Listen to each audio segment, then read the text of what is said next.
The massive throne room of the Empire stretched for hundreds of meters in every direction.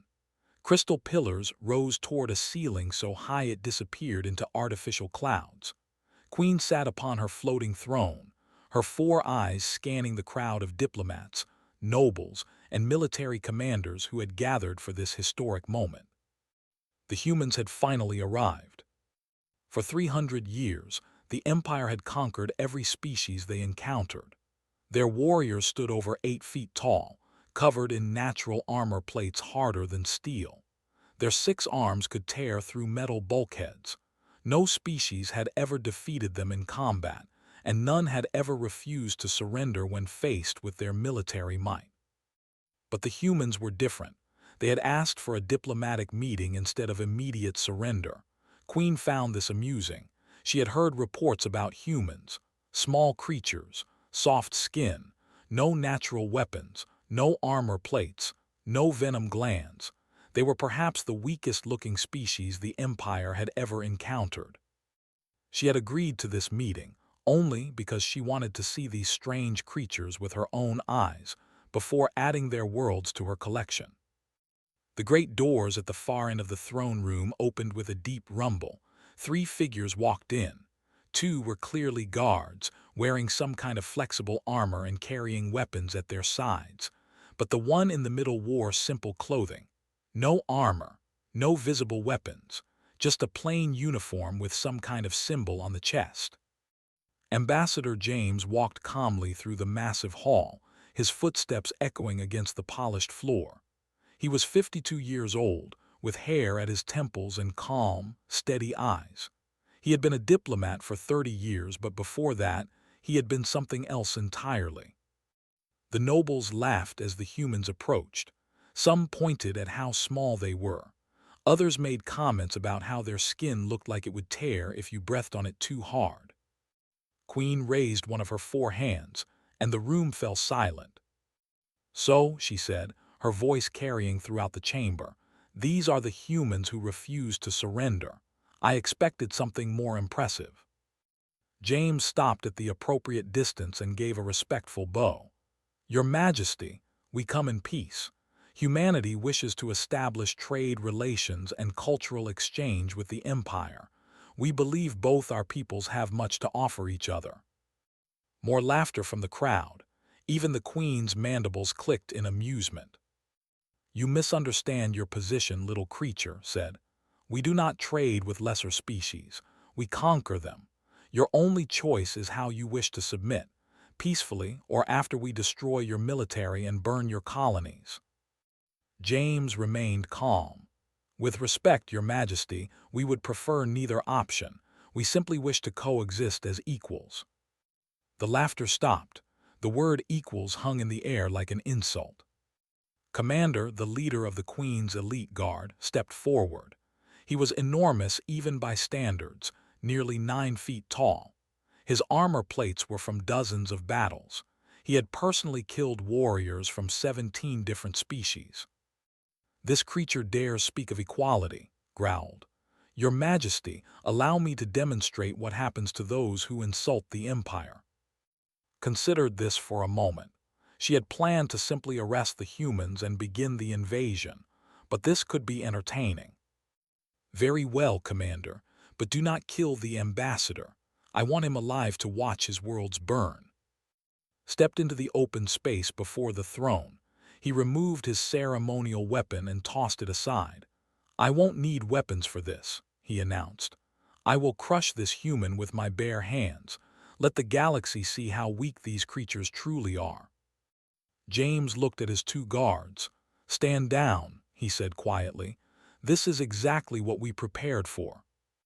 The guards stepped back, their faces showing no concern.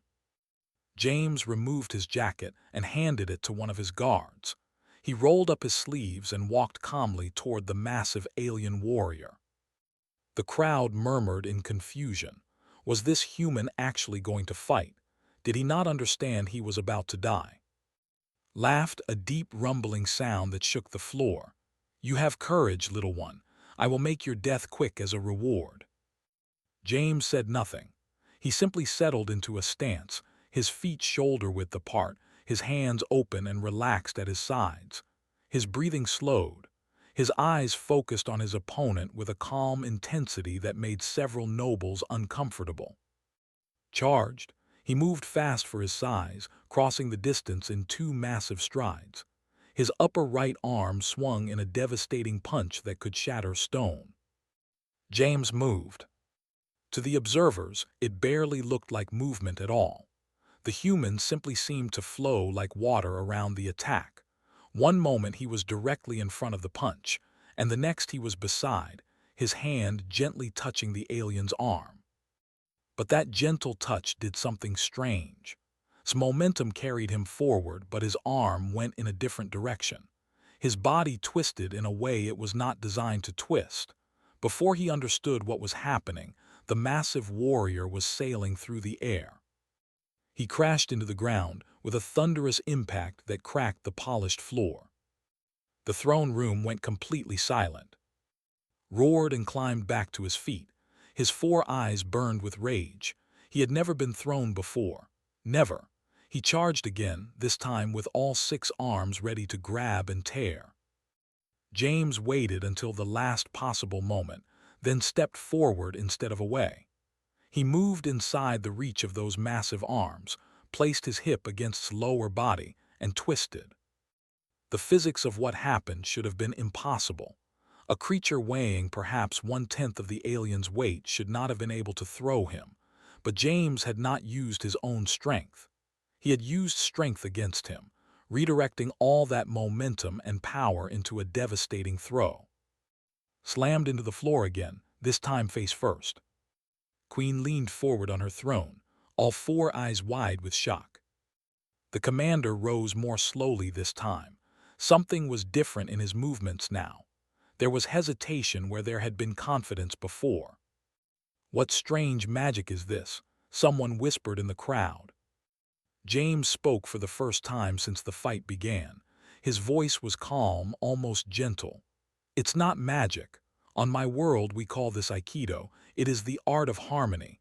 I do not fight against your strength. I blend with it and redirect it." Snarled and attacked again, but this time with more caution. He tried to grab James, to use his superior reach and multiple arms to trap the human. But every time he reached, James was not there. The human moved like smoke, always just beyond the grasp of those powerful hands. And each time extended himself, James would redirect that energy into a lock or a throw. The elite warrior found himself stumbling, falling, crashing into the ground again and again. His joints began to ache from locks that bent them to their limits. His pride shattered worse than his body ever had in battle. After 5 minutes, lay on the cracked floor, breathing heavily, unable to rise. He was not seriously injured, but he was completely exhausted. Every ounce of his own energy had been used against him. James stood over him, not even breathing hard.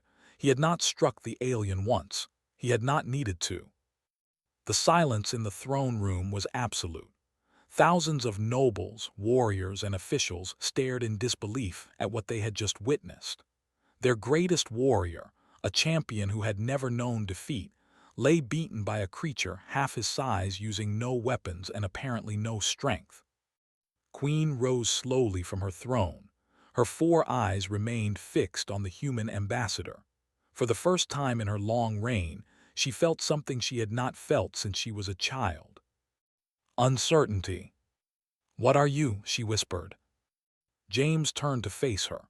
He bowed respectfully, as if he had not just defeated her champion.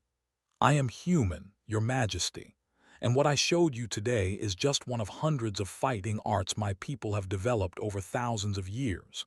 We have spent our entire existence fighting each other, learning every possible way to turn weakness into strength." He paused, letting his words sink in. "My people are not strong like yours. We are not naturally armored. We have no claws, no venom, no natural weapons. So we learned. We adapted. We developed technologies and techniques that let us defeat opponents far more powerful than ourselves." James gestured toward the fallen. "I could have killed your champion. Instead, I chose to demonstrate that violence is not necessary. But if you choose war with humanity, you will not face a single unarmed diplomat. You will face billions of warriors who have spent generations learning how to defeat stronger enemies. Queen sat back down on her throne. Her mind raced through the implications. If one human, unarmed, could defeat her best warrior, what could their soldiers do? What technologies had they developed? What other strange techniques did they possess? For the first time in 300 years, the Empire faced a species they could not simply overwhelm. You speak of trade, said slowly, of cultural exchange. You wish to share this knowledge. James smiled slightly. We wish to share many things, Your Majesty. In exchange, we hope to learn from your people as well. Humanity has always believed that cooperation leads to greater strength than conquest. The Queen looked at her fallen champion, then at the small human who had defeated him. She thought about the reports of human technology, their ships, their weapons. She thought about how they had reached the stars despite their physical limitations. Perhaps there was wisdom in this offer. Perhaps these soft, weak-looking creatures had more to teach than she had imagined. Commander, she said. The elite warrior struggled to his knees, his pride in ruins. Escort ambassador to the diplomatic quarters. See that he and his guards are treated with full honors. Bowed his head. Yes, Your Majesty. As James walked out of the throne room, whispers exploded through the crowd. The nobles and warriors who had laughed at humans before now looked at the ambassador with new eyes. Queen watched him go, still processing what she had witnessed. She had conquered 100 species, ruled an empire that spanned 1,000 worlds. But today, she had learned something important. True strength was not always visible. Sometimes, the most dangerous warriors were the ones who looked weakest. The humans had sent a message without firing a single shot, without shedding a single drop of blood. They had proven they could not be conquered easily. And in that moment, staring at the cracked floor where her champion had fallen, Queen began to understand why this small, soft, seemingly weak species had survived long enough to reach the stars. They were not weak at all. They were simply a different kind of strong.